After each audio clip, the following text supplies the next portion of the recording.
ഒരു ശ്ലോകം പരിചയപ്പെടാം. പഴയകാലത്ത് ഈ രാജാക്കന്മാരുടെ അഭിഷേകമൊക്കെ നടക്കുമ്പോൾ ക്ഷണിക്കപ്പെട്ട അതിഥികൾ കുറേ പേരുണ്ടാകും.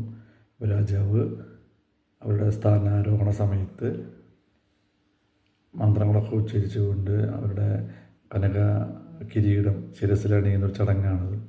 അപ്പോൾ രണ്ട് ഭാഗത്തും വേദിയിൽ ഈ സിംഹാസനത്തിൻ്റെ രണ്ട് ഭാഗത്തായിട്ട് രണ്ട് സുന്ദരിമാർ അവരിങ്ങനെ നിൽക്കുന്നുണ്ട്.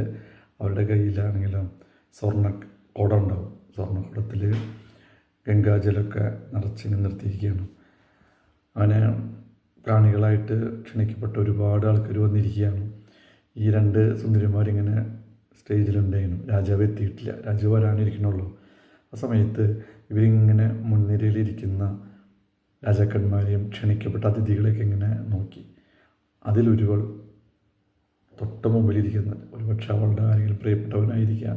എന്തായാലും അവനെ കണ്ടപ്പോൾ അവൾക്ക് പെട്ടെന്ന് എന്തോ ഒരു വിഭ്രാന്തി ഉണ്ട്. അവളുടെ കയ്യിലിരുന്ന ആ ഗംഗാജലം നിറഞ്ഞ സ്വർണ്ണക്കുടം താഴെ വീണ് അതെങ്ങനെ ആ സ്റ്റേജിൽ നിന്നും ഓരോ സ്റ്റെപ്പുകൾ വീണ് താഴേക്ക് ഇങ്ങനെ പോയി എന്ന് കവി വളരെ മനോഹരമായിട്ട് അവതരിപ്പിക്കുന്ന ഒരു ശ്ലോകം നമുക്ക് പരിചയപ്പെടാം.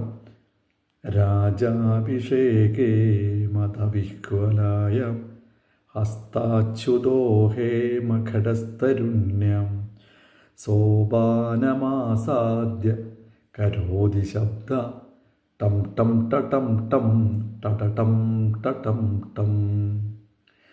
ഇതർത്ഥം രാജാഭിഷേകെ, രാജാവിനെ നേരത്തെ പറഞ്ഞ പോലെ അഭിഷേക സമയത്ത് അവിടെ അതിനു വേണ്ടി തയ്യാറായി നിന്നിരുന്ന തരുണിയുടെ ഒരു സുന്ദരിയുടെ കയ്യിൽ നമ്മൾ പറഞ്ഞു സ്വർണ്ണക്കുടം പറഞ്ഞല്ലോ അല്ലേ. ആ സ്വർണ്ണക്കുടം ഹസ്താച്യുതോ ഹേമഘടസ്തരുണ്യ, തരുണിയുടെ കയ്യിൽ നിന്നും ആ സ്വർണ്ണക്കുടം താഴെ വീണു. രാജാഭിഷേകേ മതവിഹ്വലായ, രാജാഭിഷേകത്തിനായി വന്ന് നിൽക്കുന്ന ആ സുന്ദരി അവൾക്ക് എന്തോ വിഭ്രാന്തി ഉണ്ടാവുകയും അവളുടെ കയ്യിൽ നിന്നും ആ കുടം താഴെ വീണു. സോപാനമാസാദ്യ കരോതി ശബ്ദ, സ്റ്റേജിൽ അതിൽ നിന്നും ആ കുടം താഴ്ന്നു ഉരുണ്ട് പോകണം. അങ്ങനെ ഒന്നാമത്തെ പടി സോപാനം, ഒന്നാമത്തെ പടിയിൽ വീണു, അടുത്ത പടിയിൽ അങ്ങനെ ഓരോ പടിയിൽ വീഴുമ്പോൾ ഉണ്ടാകും ശബ്ദം ടം ടം. അങ്ങനെയാണ് സ്വർണ്ണക്കുടം അല്ലേ. ടം ടം ടം ടം ടം ടം ടം. ഇങ്ങനെ വളരെ മനോഹരമായിട്ട് നമ്മുടെ കവി ഇത്